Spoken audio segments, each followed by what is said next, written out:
12 વર્ષ પહેલાં અમરેલીમાંથી એક 13 વર્ષની બાળકી અચાનક ગુમ થઈ ગઈ હતી। પરિવાર પોલીસ પાસે પહોંચ્યો, ફરિયાદ નોંધાઈ, તપાસ શરૂ થઈ, પરંતુ દિવસો મહિનામાં અને મહિનાઓ વર્ષોમાં બદલાઈ ગયા। તપાસ દરમિયાન એક નહીં, બે નહીં, પરંતુ 16 જેટલા પોલીસ ઇન્સ્પેક્ટરની બદલી થઈ ગઈ, છતાં બાળકીનો કોઈ પતો લાગ્યો નહીં। પરિવાર માટે સૌથી મોટો સવાલ માત્ર એક જ હતો, તેમની દીકરી ક્યાં છે? શું તે જીવતી હશે કે પછી તેની સાથે કંઈક અઘટિત બન્યું હશે? પરંતુ વર્ષ 2026માં આ 12 વર્ષ જૂની ફાઇલ ફરી ખુલી અને જ્યારે પોલીસે આ કેસની એક એક કડી જોડવાનું શરૂ કર્યું, ત્યારે જે હકીકત સામે આવી તે જાણીને તપાસ કરનારા પોલીસ અધિકારીઓ પણ ચોંકી ગયા। ચાલો જાણીએ અમરેલીની આ 12 વર્ષ જૂની રહસ્યમય કહાની વિશે। વૈષ્ણવજન તો તેને કહીએ જે પીડ પરાઈ જાનાને રે। નમસ્કાર દર્શક મિત્રો, આપ જોઈ રહ્યા છો ક્રાઇમ સ્ટોરીઝ બાય પ્રશાંત દયાળ અને હું છું આપની સાથે દર્શિલ। વર્ષ હતું 2014નું। અમરેલીના એક પરિવારમાં 13 વર્ષની સગીર બાળકી રહેતી હતી। પરિવાર માટે તે એક સામાન્ય દિવસ હતો, પરંતુ એક દિવસ અચાનક આ બાળકી ઘરેથી ગુમ થઈ ગઈ। પરિવારજનોએ પહેલાં પોતાના સ્તરે શોધખોળ શરૂ કરી, આસપાસના વિસ્તારોમાં શોધ્યું, સગા સંબંધીઓને ફોન કર્યા, બસ સ્ટેન્ડ અને આસપાસના વિસ્તારોમાં પણ તપાસ કરી, પરંતુ બાળકીનો ક્યાંય પત્તો લાગ્યો નહીં। અંતે પરિવાર પોલીસ પાસે પહોંચ્યો। અમરેલી તાલુકા પોલીસ સ્ટેશનમાં ગુમ થવા, અપહરણ અને પોક્સો એક્ટ હેઠળ ફરિયાદ નોંધાઈ।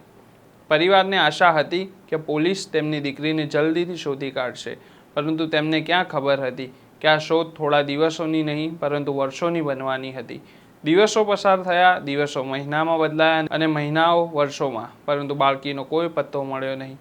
આ સમયગાળા દરમિયાન તપાસ સાથે જોડાયેલા પોલીસ અધિકારીઓ પણ બદલાતા રહ્યા। આ તપાસ દરમિયાન 16 જેટલા પોલીસ ઇન્સ્પેક્ટર બદલાયા, પરંતુ કેસની ફાઇલમાં જાણે સમય અટકી ગયો હતો। પરિવાર માટે દીકરી હજુ પણ ગુમ હતી। સવાલ એ જ હતો, અમારી દીકરી ક્યાં છે? 12 વર્ષ સુધી આ સવાલનો કોઈ જવાબ મળ્યો નહીં, પરંતુ 2026માં આ જૂની ફાઇલ ફરી એકવાર પોલીસની નજરે આવી। 2026માં અમરેલીના એસપી તરીકે સંજય ખરાતનું પોસ્ટિંગ થયું। તેમના આદેશ બાદ 2014ની આ જૂની ફાઇલ ફરી ખોલવામાં આવી। પોલીસે જૂના દસ્તાવેજો ફરીથી તપાસ્યા, ફરિયાદ ફરી જોવામાં આવી અને બાળકીનો જૂનો ફોટો મેળવવામાં આવ્યો। તેની જન્મ તારીખ અને પરિવારની વિગતો ફરી તપાસવામાં આવી, પરંતુ સમસ્યા ખૂબ જ મોટી હતી। 12 વર્ષ પહેલાં બાળકી 13 વર્ષની હતી, આજે તે 25 વર્ષની થઈ ચૂકી હશે। એટલે તેનો ચહેરો બદલાઈ ગયો હશે, નામ બદલાઈ ગયું હોઈ શકે, જીવન બદલાઈ ગયું હશે, અને પોલીસ પાસે શું હતું? માત્ર એક જૂનો ફોટો, જન્મ તારીખ અને પરિવારની થોડી માહિતી। આટલી ઓછી માહિતીથી 12 વર્ષ પછી કોઈ વ્યક્તિને શોધવી લગભગ અશક્ય જેવી લાગતી હતી, પરંતુ પોલીસ હવે એક અલગ રસ્તો અપનાવવા જઈ રહી હતી। પોલીસની એન્ટી હ્યુમન ટ્રાફિકિંગ યુનિટ અને સંબંધિત ટીમે સોશિયલ મીડિયાને તપાસવાનું માધ્યમ બનાવ્યું। ઇન્સ્ટાગ્રામ, ફેસબુક, સોશિયલ મીડિયા પ્લેટફોર્મની પ્રોફાઇલ તપાસવાનું શરૂ થયું। પોલીસે ગુમ થયેલી બાળકીના નામ, જન્મ તારીખ અને અન્ય વિગતોના અલગ અલગ કોમ્બિનેશન બનાવીને પ્રોફાઇલ શોધવાનું શરૂ કર્યું। એક, બે નહીં, સેંકડો નહીં, પરંતુ 1800થી વધુ સોશિયલ મીડિયા આઈડી તપાસવામાં આવ્યા। દરેક પ્રોફાઇલમાં કંઈક અલગ હતું। પોલીસ એ પ્રકારે શોધખોળ કરી રહી હતી કે ક્યાંક આ નામથી સોશિયલ મીડિયામાં કંઈક પોસ્ટ થયું હોય, ક્યાંક નામ મળતું હતું પરંતુ જન્મ તારીખ મળતી નહોતી, ક્યાંક જન્મ તારીખ મળતી હતી પરંતુ ફોટો મળતો ન હતો, ક્યાંક પરિવારની માહિતી મળતી હતી પરંતુ બીજી વિગતો મેચ થતી નહોતી। પોલીસ સતત શોધ કરતી રહી અને આખરે એક એવી સોશિયલ મીડિયા પ્રોફાઇલ પોલીસની નજરે ચડી જેમાં એક નાની પરંતુ મહત્વની કડી મળી આવી। આ પ્રોફાઇલ સામાન્ય દેખાતી હતી, પરંતુ પોલીસની નજર એક પોસ્ટ પર અટકી। પોસ્ટ સાથે જોડાયેલી તારીખ એવી હતી જે 12 વર્ષ પહેલાં ગુમ થયેલી બાળકીની જન્મ તારીખ સાથે મેચ થતી હતી। હવે પોલીસને શંકા ગઈ। આ પ્રોફાઇલને વધુ ઊંડાણપૂર્વક તપાસવામાં આવી, જૂની પોસ્ટ જોવામાં આવી, ફોટા તપાસવામાં આવ્યા, કોમેન્ટ્સ તપાસવામાં આવી, અને પછી એક ફોટામાં પોલીસની નજર એવી વસ્તુ પર પડી જેને સામાન્ય વ્યક્તિ કદાચ ધ્યાનથી પણ ન જુએ। ફોટાના પાછળના ભાગમાં એક રિક્ષા દેખાઈ રહી હતી અને હવે આ રિક્ષા પોલીસની તપાસની નવી કડી બની ગઈ। પોલીસે આ ફોટોમાં દેખાતી રિક્ષાના નંબર પર ધ્યાન આપ્યું અને આ નંબરના આધારે આરટીઓ પાસેથી વાહનની માહિતી મેળવવામાં આવી। રિક્ષાના માલિક સુધી પહોંચવાનો પ્રયાસ થયો। તપાસ આગળ વધી। આ દરમિયાન પોલીસને એક મોબાઈલ નંબર પણ મળ્યો। હવે તપાસ સોશિયલ મીડિયાથી મોબાઈલ નંબર સુધી પહોંચી ગઈ હતી, પરંતુ પોલીસને હજુ પણ સંપૂર્ણ ખાતરી નહોતી। આ માત્ર એક શંકા હતી। પોલીસને એવી કડી જોઈતી હતી જે આ વ્યક્તિને 2014માં ગુમ થયેલી બાળકી સાથે સીધી રીતે જોડે।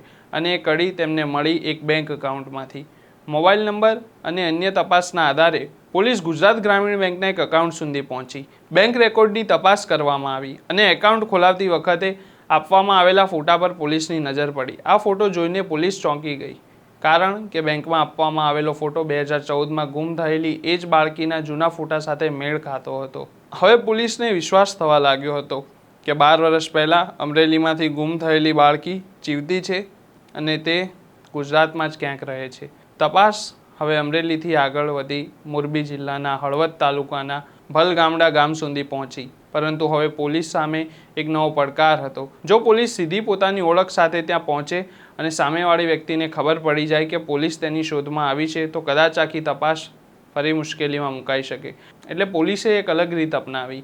પોલીસ બની વસ્તી ગણતરીના કર્મચારી. પોલીસે પોતાની ઓળખ છુપાવી ટીમ વસ્તી ગણતરીની કામગીરી કરતા કર્મચારીઓ તરીકે ભલગામડા ગામમાં પહોંચ્યા. શેરીએ શેરીએ ફરીને લોકોની વિગતો મેળવવામાં આવી, ઘરોની માહિતી લેવામાં આવી, પરિવારના સભ્યોના નામ પૂછવામાં આવ્યા અને અંતે પોલીસ જે ઘરને શોધી રહી હતી તે ઘર મળી ગયું.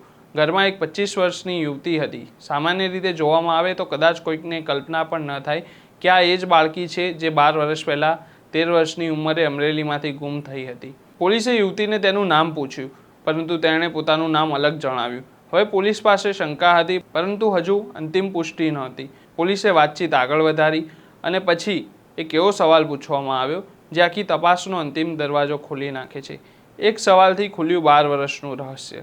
પોલીસે યુવતીને તેના પિયર અને જન્મસ્થળ વિશે માહિતી આપવા કહ્યું. વસ્તી ગણતરીના કામગીરીના બહાને તેના પિયરનું નામ અને પરિવાર વિશે પૂછવામાં આવ્યું અને જ્યારે યુવતીએ પોતાના પિયરનું સાચું નામ જણાવ્યું ત્યારે પોલીસની શંકા હકીકતમાં બદલાઈ ગઈ. આ 25 વર્ષની યુવતી બીજી કોઈ નહીં પરંતુ 12 વર્ષ પહેલાં અમરેલીમાંથી ગુમ થયેલી એ જ બાળકી હતી. 13 વર્ષની ઉંમરે ઘરેથી ગુમ થયેલી બાળકી હવે 25 વર્ષની થઈ ચૂકી હતી અને તે મોરબીના ભલગામડા ગામમાં રહેતી હતી. પરંતુ હવે એક વધુ મોટો સવાલ હતો. આટલા વર્ષ સુધી તે ક્યાં હતી? પોલીસ તપાસમાં સામે આવેલી વિગતો મુજબ તે સમયે પરિવાર સાથે થયેલા વિવાદ બાદ બાળકી અમરેલીથી પોતાની રીતે નીકળી ગઈ હતી. તે બસમાં બેસીને રાજકોટ પહોંચી અને ત્યારબાદ થોડા દિવસ ત્યાં રહી. ત્યારબાદ એક વ્યક્તિએ તેને આશરો આપ્યો અને તેનો ઉછેર કર્યો. સમય પસાર થયો અને બાદમાં તેના લગ્ન થયા. આજે તે પોતાના પતિ સાથે રહે છે અને તે 4 બાળકોની માતા બની ચૂકી છે. એટલે જે પરિવાર 12 વર્ષ સુધી પોતાની 13 વર્ષની દીકરીને શોધી રહ્યો હતો, તે દીકરી હવે 25 વર્ષની ઉંમરે એક અલગ જીવન જીવી રહી હતી. પરંતુ કેસ અહીં પૂરો થયો નહીં. પોલીસે યુવતીને શોધી કાઢી, પરંતુ કાયદાકીય કાર્યવાહીનો ભાગ હજુ બાકી હતો. પોલીસે આ સમગ્ર મામલે કાયદેસરની કાર્યવાહી શરૂ કરી. યુવતીના પતિની પણ ધરપકડ કરવામાં આવી. જ્યારે પોલીસ તેના ઘરે પહોંચી ત્યારે તે રિક્ષા ચલાવતો હતો. પોલીસે તેને ઘરે બોલાવ્યો અને ત્યારબાદ તેની સામે કાર્યવાહી કરવામાં આવી. 12 વર્ષ સુધી આ કેસની ફાઇલ બંધ રહી, પરંતુ કદાચ એ ફાઇલની અંદર એક સવાલ હજુ પણ જીવતો હતો. આખરે 13 વર્ષની બાળકી ક્યાં ગઈ? આ એ જ 13 વર્ષની બાળકી હતી જેને તેનો પરિવાર 12 વર્ષથી શોધી રહ્યો હતો. અમરેલી પોલીસની આ તપાસ એ સાબિત કરે છે કે જ્યારે આશા ખતમ થઈ જાય ત્યારે પણ કંઈક આવું થઈ શકે છે અને એક પરિવારની 12 વર્ષની રાહનો અંત પણ લાવે છે. બસ આ છે અમરેલી પોલીસની કહાની. જો તમને આવી જ ક્રાઇમ સ્ટોરીઝ ગમતી હોય તો વિડીયો શેર કરો અને ચેનલને સબસ્ક્રાઈબ કરવાનું ભૂલશો નહીં અને અમરેલી પોલીસ માટે કમેન્ટ કરી દેજો. નમસ્કાર. વૈષ્ણવજન તો તેને કહીએ જે પીડ પરાઈ.